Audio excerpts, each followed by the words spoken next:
Today is the 31st of January 2026, which is the day which the Great Western Railway is putting into service their Class 230 Daxi train, which is a single unit prototype using a fast charging system, which is this system here, which has... The next train to depart from platform 5 will be the 07:15 Great Western Railway service to Greenford, calling at Drayton Green, Castle Bar Park, South Greenford and Greenford. This train is formed of 3 coaches. Platform 5 of the 07:15 Great Western Railway service to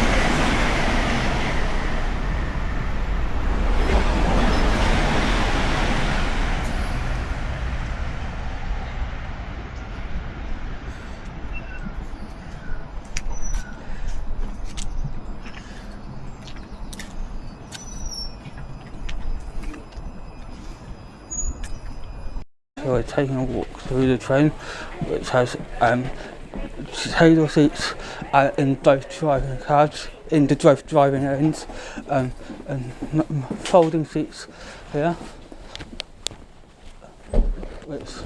And then we've got nice longitudinal seats here. It's all in VivaRail, with maquette here. Then you've got a PRM compliant disabled blue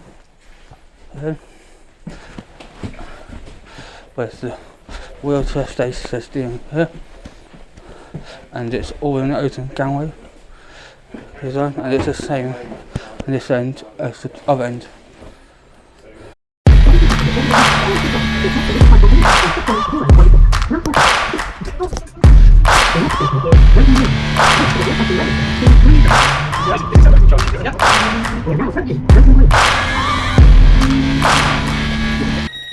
These are the tailor seats on the 230. As you can see, they've got a decent amount of padding for a new train. Not as good as some old trains, but better than certainly stuff like the 700 and other new trains.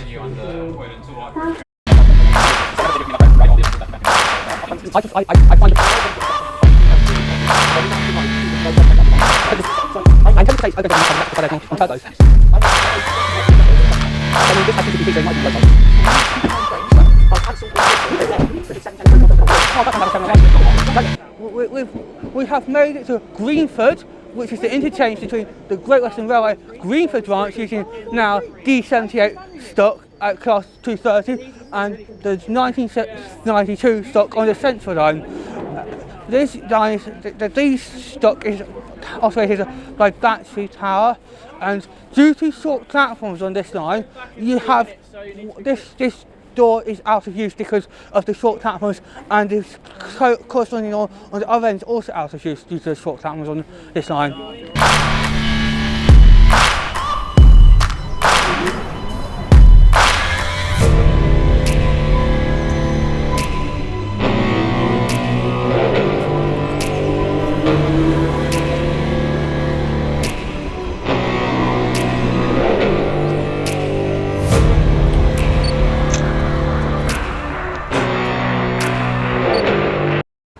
That is the future of the Greenford Branch, which has now arrived, which is a Class 230 Daxi train. Currently it's only operating Saturdays only due to lack of staff trying the route to allow them to access Greenford Monday to Friday, because they have to go via Hanwell on Monday to Friday, but on a Saturday they can go via into the up relief into West Ealing, which allows them to terminate stuff, allows them to do this once a day, one day week service with the 230, which is a start. And once they've trained all enough drivers, they'll then start rolling it out throughout the week. So you'll get trained every 6 days a week. Also, it's like Great Western Railway, which means you'll no longer see turdos unless something goes wrong with the 230 in Greenford. Yeah. So the other thing here at Greenford, apart from the 230, which currently is on the Greenford branch, is an incline lift, when it decides to open. Yeah. Let's go have a use it. Yeah. In time here. This used to be the old wooden escalator here until about 2015. I think. Yeah, I think as well. This was the last wooden escalator on the London Underground when this was converted to an incliner to enable access for all to Greenford Station, which is a great improvement to fire safety. Gone rid of it was an escalator. Yeah. Plus, it means that disabled mobility impaired passengers can use the station, which this is the furthest north they can use on the Central Line at the moment until Norfolk gets done. Yep. Central Line, train approaching Easton, please step back to the platform edge.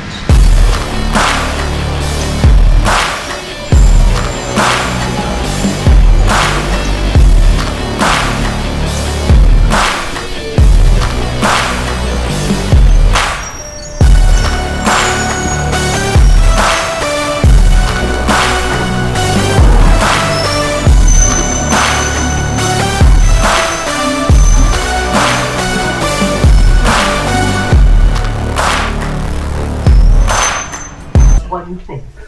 We'll sort it. See it. Say it. Sort it. On behalf of the on-train crew, thank you for travelling with Great Western Railway. We wish you a safe and pleasant onward journey. Toilet door is locked. Yeah, very nice. This train finishes its journey here. All change, please. It is a nice new toilet on this 230. A nice toilet lock.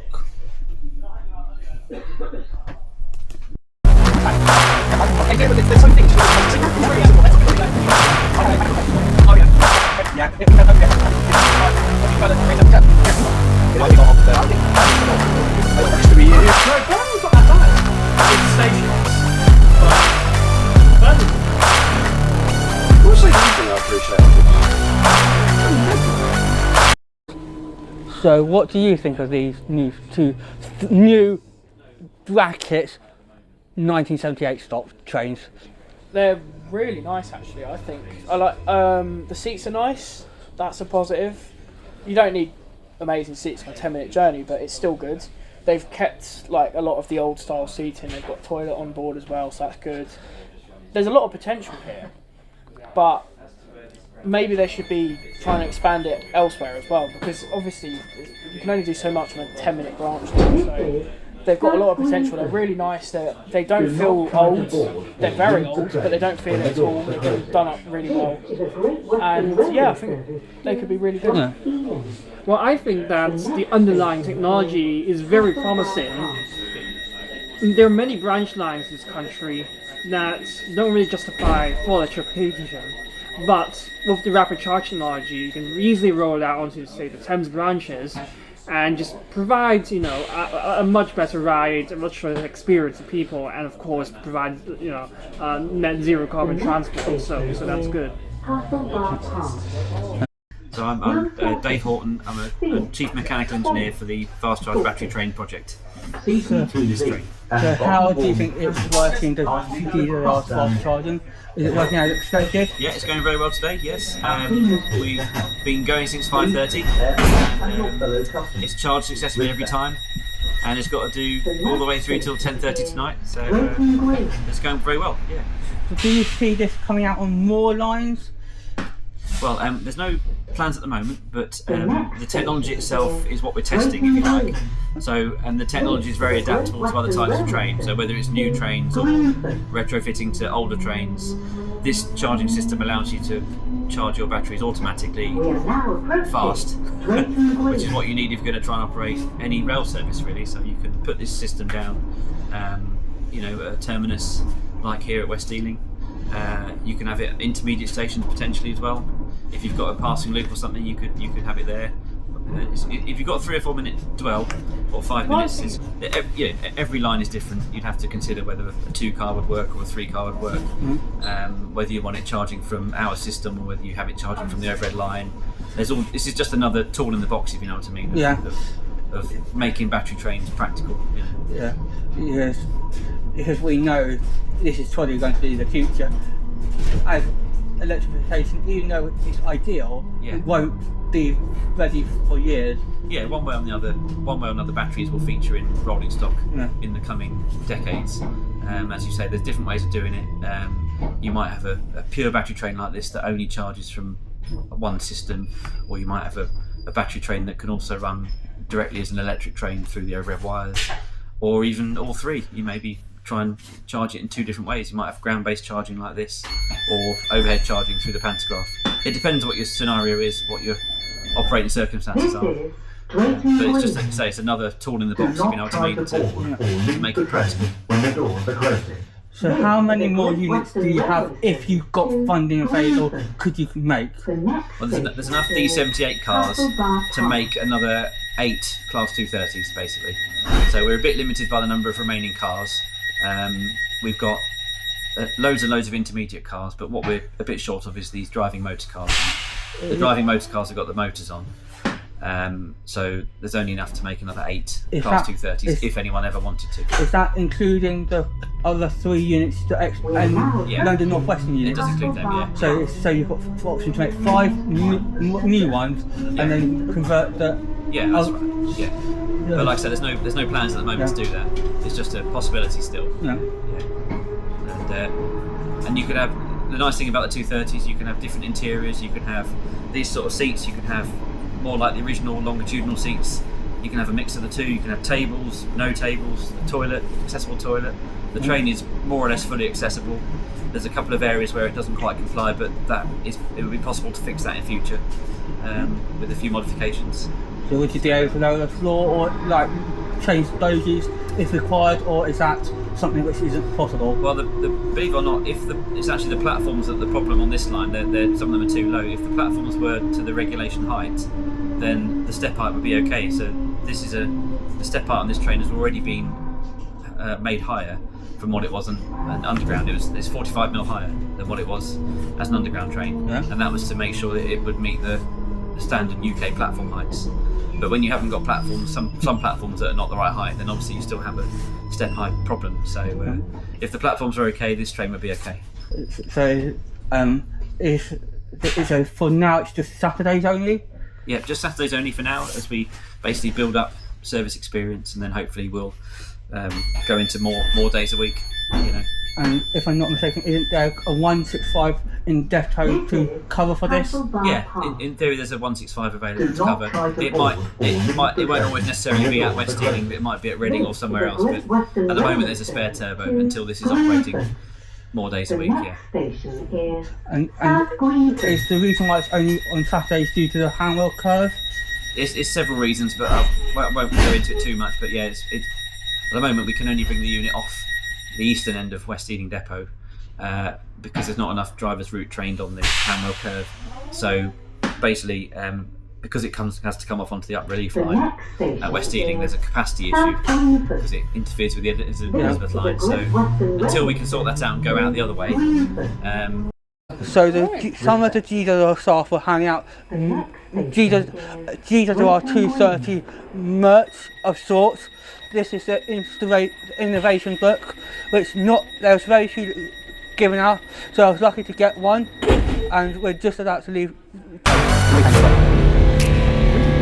I'll see you in 2 minutes. 5 minutes.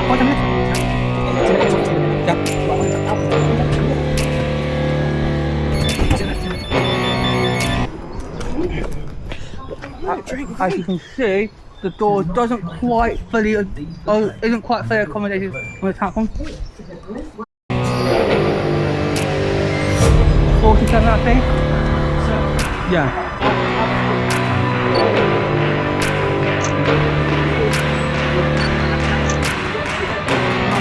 It's good to hear you could get in at 11 minutes. I think that's 15.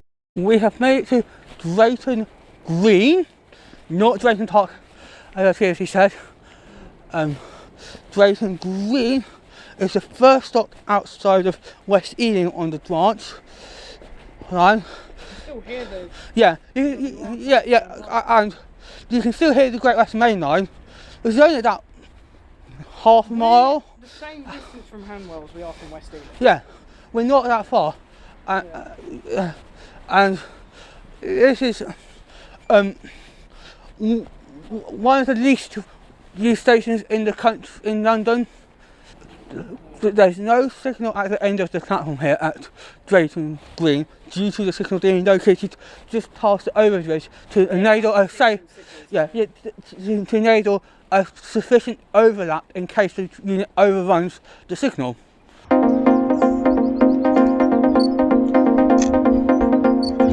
Really fun, actually. Yeah.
So we're just now crossing over from the downside to the upside, or what you might call the northbound to the southbound platforms here at South Greenford. If you want to see the visiting every station video, I'll link it up there. But this video is not about visiting every station, but we will, because why not, as we're going up 3 stops intermediate wise.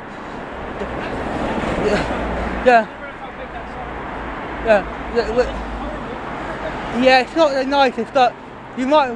It's like we might as well tick it off, and it's done. To be honest, I think Castle Bar Park is probably the best station on this line. Yeah. So. And then we're just crossing over to get to the other side to pick up the taxi train back to Castle Bar Park.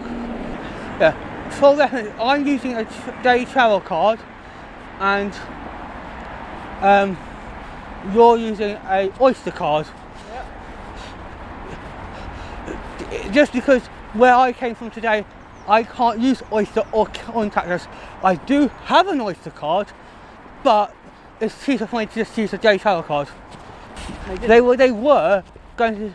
It turned out they're only going to scratch it for London travel cards, not out of zone travel cards. Okay. That's another story with the travel card scratching. But what happened was TfL was given additional finances to retain the travel card, as it's a popular product by TfL. I can't see why they want to get rid of it. The only reason why they wanted to get rid of it was because they thought it was making them more revenue. So in return, they've got to raise the price of their travel card to counteract the loss of revenue they expected they would generate from scratching travel cards, because they are using Oyster caps. Might, will, see.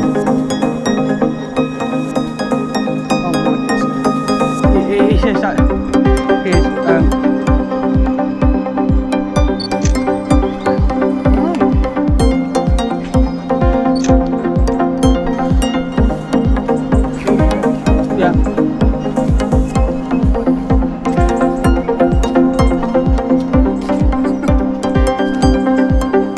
See if this one's going to open at lightning speed again.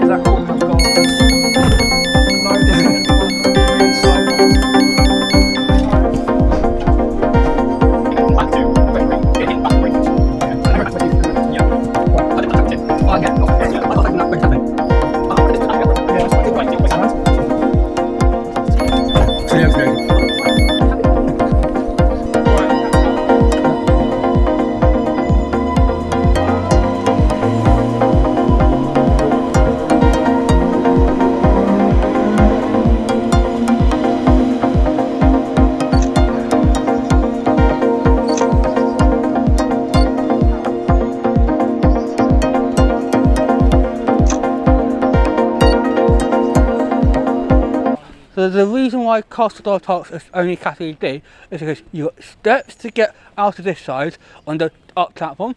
First Great Western signage. Sorry? Oh yeah. Yeah. Sorry about that. They have old Great Western signage at Oxford Station. Yeah, I've seen. And the third is it's only got stairs, so unfortunately it's inaccessible. That's the only platform that's accessible. Yeah, platform. The Class 230 is a battery electric and diesel electric unit made by VivaRail between 2017 and 2020. The idea of the Class 230 was to replace aging diesel units on the existing network, like the 150s, 158s, on short branch lines, like which those do, hence the top speed of 60 miles an hour. The 230s have previously worked with London Northwestern Railway on the Marston Rail line between Bexley and Bedford, but however, due to VivaRail going to administration, they were drawn in 2022 because the maintenance was an issue. The Transport for Wales also has 5 units. These units were maintained by VivaRail, however, Transport for Wales chose to continue maintaining these units rather than withdrawing these units. The Great Western Railway agreed with VivaRail to trial the 230 on the Greenford Branch. However, due to VivaRail going bankrupt, it took a little bit longer, about 22 months in total from first idea to actual introduction in service on the 31st of January 2026.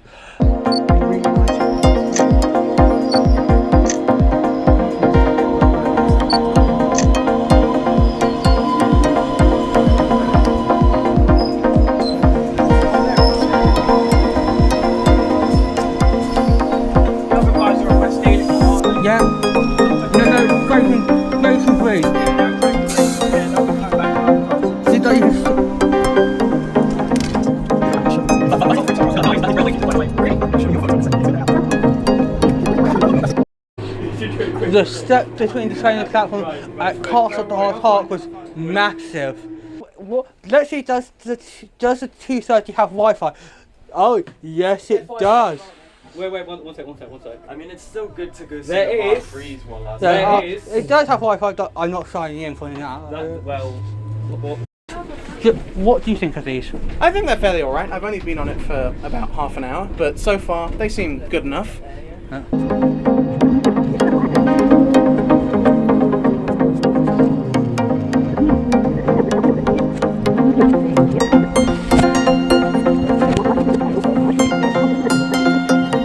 We're here at West Ealing where we're recharging the unit.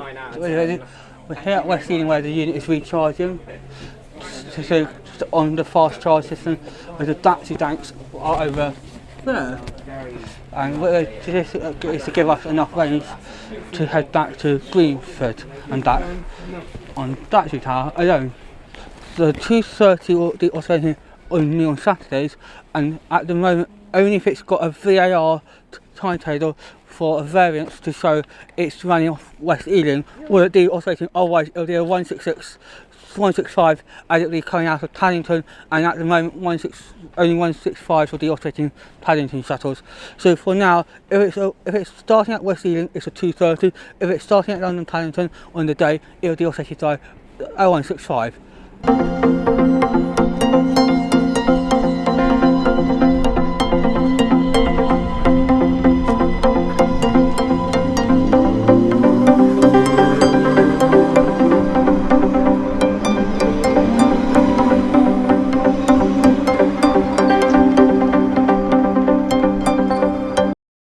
Here is where the TZR units actually fast charge, because this is a fed from the battery tanks over there, which turn on these rails just whilst the unit is actually over them, which means they're currently actually not live to make them as safe as they can possibly be. And then these are designed to have 2 megawatts of power go through them at once, which is a lot of current for charging rails, which allows them to to draw a lot of power out of them.